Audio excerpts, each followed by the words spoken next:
So, it's been a long year. I would say it's been a long, 18 months for the Kansas City Chiefs, going back to when they lost the Super Bowl last February against the Tampa Bay Buccaneers. Pretty much ever since that moment, the Kansas City Chiefs have been on a very, very slow, mind you. It's not like they have just automatically walked off a cliff. This is, a slow decline. You go from winning the Super Bowl to losing the Super Bowl to losing the AFC Championship. So, if you're the Chiefs, you're on this downward slope, right? And you're to the point where your last moment was you lost the AFC Championship. You were one of the 4 teams left. You used to be the last team left. You used to be one of the last 2 teams left. And now you're one of the last 4 teams left. Not only that, but you trade away one of the guys in the NFL, in Tyreek Hill, who literally changes how defenses play. One of the few guys in the NFL who has the ability to do that. And not only does he have the ability to do that, even when defenses change how they're going to play against the Kansas City Chiefs when Tyreek Hill is on the field, it's not like it really matters, because what Tyreek Hill can do is just out-fucking run you. It's not like it's and don't take this the wrong way, but it's not like it's a technical route running skill that Tyreek Hill has, and he is a very good route runner. But it's not like that's what sets him apart and makes the defenses just automatically fear Tyreek Hill. The fear is that this motherfucker might run right past me even if I'm running at my top speed. That's what the fear is from NFL defenses. The other fear is we can't have linebackers on the field. We can't have linebackers. We have to have fewer defensive linemen. We have to have more guys who can run fast on the field. And now with Tyreek Hill gone, it's basically just Travis Kelce left. And yeah, I hope Clyde Edwards-Helaire has a really good year for this team as well, but I'm not really counting on Clyde Edwards-Helaire to be the guy in the Kansas City Chiefs offense, because at the end of the day, I think Clyde Edwards-Helaire has kind of been a little bit of a bust. I'm not going to just full-on call Clyde Edwards-Helaire a bust, but I think when you consider what else they could have done with that pick, it's kind of like, maybe we could have done some other things. But, I mean, this is such a weird wide receiver room. It's such a weird room. And it's going to be left up to Kelce. And it's going to be left up to an offensive line who is good. It's a good offensive line. But now this team has to have a good year defensively. They have to have a good year defensively. You look at what they lost with Tyreek Hill, and it's not just the production that Tyreek Hill did on his own. It's what he opens up for everybody else. When those defenses shift into cover 2 and cover, they have those 2 safeties back and just saying, yeah, no, you're not beating us over the top. When they're doing that, that makes life so much easier for Travis Kelce. That makes life so much easier for the other receivers. That makes life so much easier for the running backs out of the backfield. It's not even funny to consider what Tyreek Hill actually did for this offense. It is almost a little bit funny, but it's not funny, because now that he's gone, that has to be made up in other places.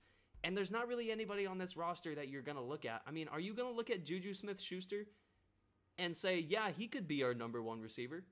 He got fucking ousted in Pittsburgh, and it seemed like every single year they were drafting guys who were better than Juju. Are you taking Marquez Valdez-Scantling seriously as a number 1 receiver? What about McCole Hardman? What about Sky Moore? What about Corey Coleman? What about Josh Gordon? You're not taking any of these receivers seriously, at least not to the extent that you were with Tyreek Hill. Now, the hope is that Sky Moore is Tyreek Hill 2.0, but the fact of the matter is, every time that we want to see these guys become whatever, comparison, this isn't just the NFL. This is the NBA. This is the MLB. This is every major sport. You cannot replicate certain guys. You can't replicate Steph Curry with Trae Young. You can't replicate Tyreek Hill with Sky Moore. You can't replicate certain guys because certain guys do certain things. And it's not just with their ability, and it's not just with Tyreek Hill's ability to outrun everybody. Tyreek Hill is a very smart football player. He's smarter than many other football players that he is going against.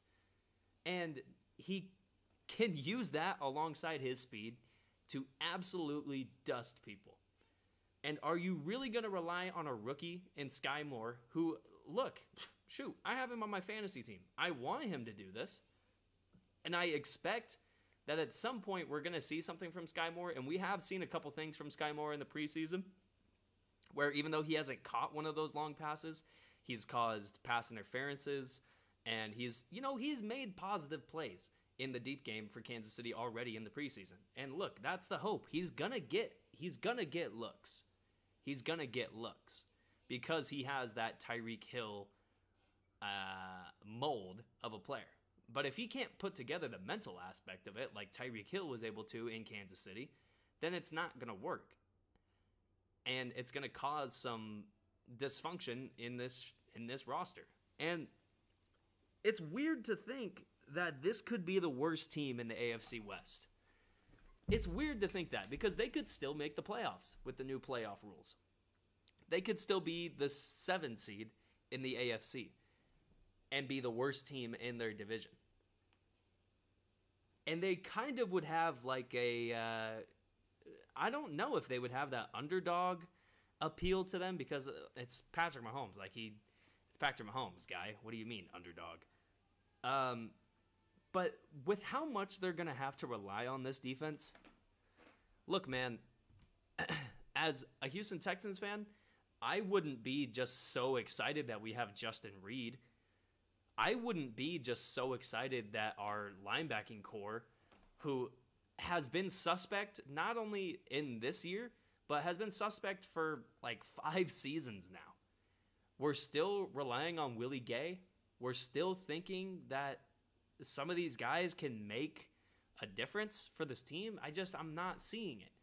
Up front, look, I'm never gonna go against Chris Jones.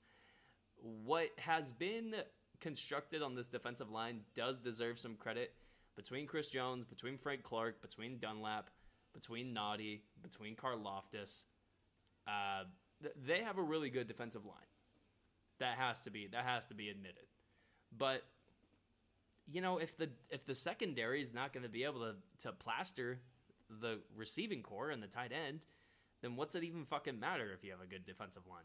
Atlanta has had Grady Jarrett for about 5 seasons. And Grady Jarrett's been there longer, but my point is he's been playing at the level he's been playing at for the last 4 or 5 years that Atlanta has been a terrible defense. There's guys around the league who are really good and have really good defensive linemen around them, and they still have shitty defenses because the secondary is just not up to snuff. And that's just the fact of the matter. You can't just have one thing. So it's weird to even float out the idea that Kansas City could miss the playoffs. It's weird to even float out the idea that they're the worst team in their division. But when you look around, look, I hate Derek Carr, but you give him Devontae Adams, Derek Carr immediately becomes better. I don't think the Denver Broncos are going to be the best team ever, but you put Russell Wilson on the team that was 7-10 last year with Teddy Bridgewater and Drew Lock, that team automatically becomes better. And they have a really good receiving core, they've got a good defense, and they've got hopefully a good coaching staff that can prove some things this year. And I don't think I really need to explain why the LA Chargers are probably the favorite to win this division. Not just of what they have in Justin Herbert on the offensive side of the ball, but what they have on the defensive side of the ball as well with Joey Bosa and the rest of those guys, even though that J.C. Jackson just got injured. This team in Kansas City didn't do anything to improve. They did a lot of things to get worse. And unfortunately, that has led them to possibly be the worst team in their division.